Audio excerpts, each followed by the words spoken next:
Assalamualaikum warahmatullahi wabarakatuh. Pada kesempatan kali ini, saya akan menjelaskan tugas individu kedua, proses inovasi pendidikan, yang akan dijelaskan oleh saya sendiri, Muhammad Haris Nugroho, dengan NPM 150 dari kelas 6A. Mohon disimak baik-baik.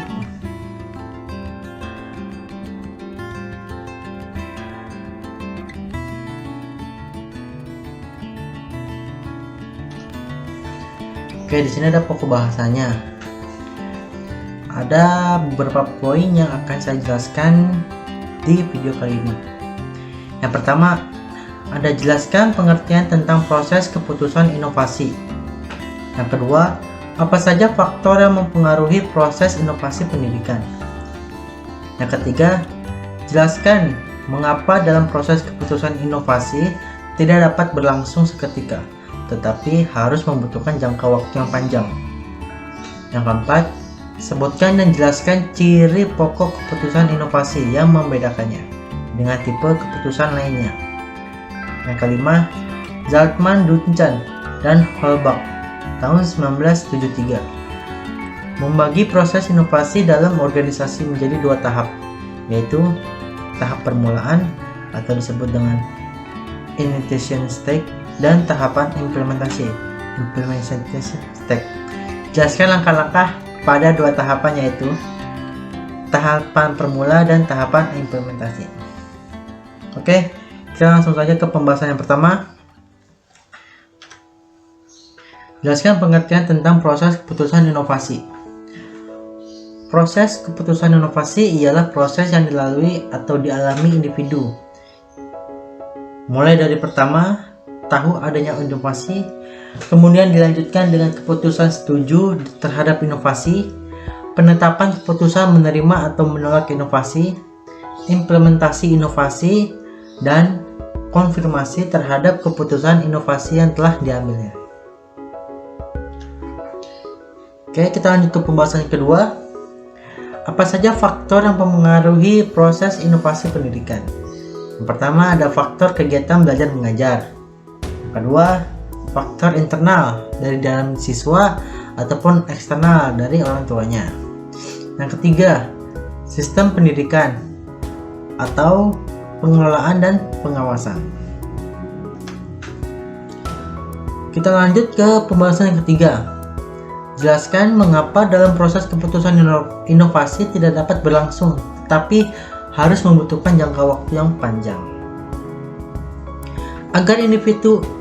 Agar individu atau organisasi dapat menilai gagasan yang baru itu sebagai bahan pertimbangan untuk selanjutnya akan menolak atau menerima inovasi dan menerapannya. Oleh karena itu, proses keputusan inovasi bukan kegiatan yang dapat berlangsung seketika, tetapi merupakan serangkaian kegiatan yang berlangsung dalam jangka waktu tertentu. Oke, kita lanjut ke pembahasan keempat. Sebutkan dan jelaskan ciri pokok keputusan inovasi yang membedakannya dengan tipe keputusan lainnya.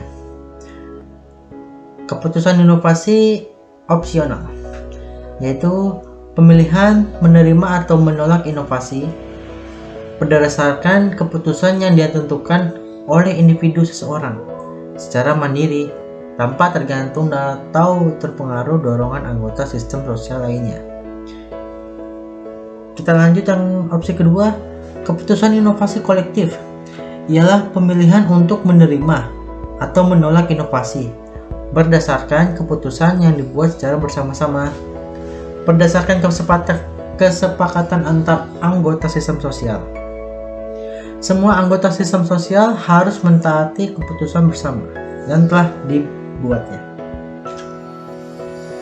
Lanjut opsi ketiga, keputusan inovasi otoritas ialah pemilihan untuk menerima atau menolak inovasi berdasarkan keputusan yang dibuat oleh seseorang atau sekelompok orang yang mempunyai kedudukan, status, wewenang atau kemampuan yang lebih tinggi daripada anggota lain dalam suatu sistem sosial.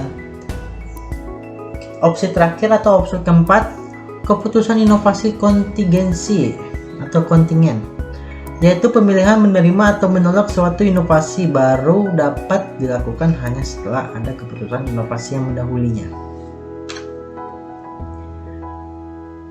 Zartman, Duncan, dan Holbach. Ini pembahasan yang terakhir ya guys. 1973. Membagi proses inovasi dalam mengorganisasi menjadi dua tahap, yaitu tahap permulaan dan tahap implementasi.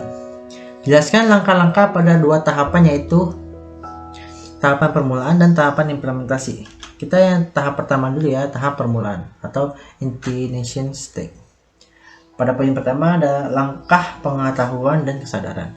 Jika inovasi dipandang sebagai suatu ide, kegiatan, atau material yang diamati baru oleh unit adopsi, maka tahu adanya inovasi menjadi masalah yang pokok. Sebelum inovasi dapat diterima, calon penerima harus sudah menyadari bahwa ada inovasi, dan dengan demikian ada kesempatan untuk menggunakan inovasi dalam organisasi. Langkah kedua, langkah pembentukan sikap terhadap inovasi. Dalam tahap ini, anggota organisasi membentuk sikap terhadap inovasi. Dari hasil penelitian menunjukkan bahwa sikap terhadap inovasi memegang peran yang penting untuk menimbulkan motivasi untuk ingin berubah atau mau menerima inovasi. Poin ketiga, langkah pengambilan keputusan. Pada langkah ini, segala sistem informasi tentang potensi inovasi dievaluasi. Jika unit pengambil keputusan dalam organisasi menganggap bahwa inovasi itu memang dapat diterima dan ia senang dapat menerima, maka inovasi akan diterima dan diterapkan dalam organisasi. Demikian pula sebaliknya, jika unit pengambil keputusan tidak menyukai inovasi dan menganggap inovasi tidak bermanfaat, maka ia akan menolaknya. Oke, kita lanjut ke tahap kedua, tahap implementasi atau implementation stage. Pada langkah ini, kegiatan yang dilakukan oleh para anggota organisasi ialah menggunakan inovasi atau menerapkan inovasi. Ada dua langkah yang dilakukan, yaitu langkah awal atau permulaan, implementasi. Pada langkah ini, organisasi mencoba menerapkan sebagian inovasi. Misalnya, setelah dekan memutuskan bahwa semua dosen harus membuat persiapan mengajar dengan model satuan acara perkuliahan, maka pada awal penerapan setiap dosen diwajibkan untuk satu mata kuliah dulu, sebelum nanti akan berlaku untuk semua mata kuliah. Yang kedua, langkah kelanjutan pembinaan penerapan inovasi. Jika ada penerapan awal telah berhasil, para anggota telah mengetahui dan memahami inovasi, serta memperoleh pengalaman dalam menerapkannya, maka tinggal melanjutkan dan menjaga kelangsungannya. Oke, sekian dan terima kasih. Jangan lupa subscribe, like, dan share. Oke, bye-bye. Sampai ketemu lagi di tugas video ketiga. Assalamualaikum warahmatullahi wabarakatuh.